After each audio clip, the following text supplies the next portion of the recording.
Hello beautiful people, welcome back to Kavya talks. ఏంటి ఏ sweet shop నుంచి తెచ్చాను అనుకుంటున్నారా ఏంటి? కాదండోయ్, నేనే చేశాను. అదెలా అని ఆలోచించి ఆలస్యం చేయకుండా ప్రాసెస్ చూసేయండి. ఫస్ట్ అయితే ఒక లీటర్ పాలైతే తీసుకున్నాను. ఆ పాలని బాగా మరగబెట్టుకోండి. అంటే ఇలా పొంగొచ్చినప్పుడు గరిటతో కలుపుతూ ఉండండి. అప్పుడు బాగా పాలు మరుగుతాయి. ఇంకా లో ఫ్లేమ్లో ఇది పెట్టి మనమైతే ఒక నిమ్మరసాన్ని అయితే ప్రిపేర్ చేసేసుకుందాం. అంటే ఒక 2 నిమ్మకాయలు తీసుకొని అందులో కొంచెం ఏమీ లేకుండా వడకట్టేసుకొని అందులో కొంచెం వాటర్‌ని కూడా యాడ్ చేసుకొని కలుపుకొని ఓ పక్కన పెట్టేసుకోండి. ఇప్పుడైతే స్టవ్ అయితే ఆఫ్ చేసేసుకోండి పాలుది.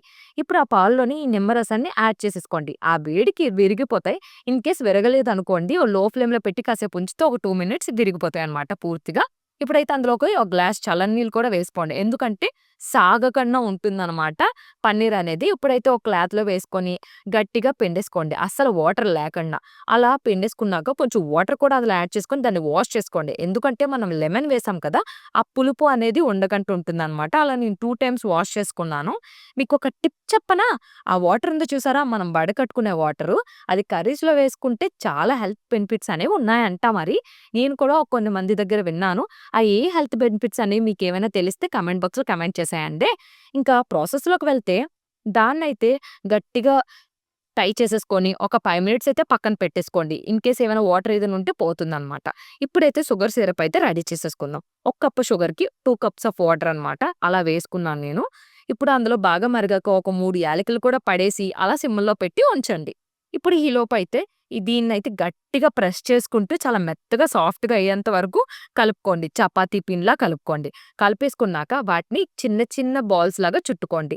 పెద్దవి చుట్టుకుంటే అయి వేయడం వల్ల కొంచెం సైజ్ ఇంక్రీజ్ అవుతుంది కదా!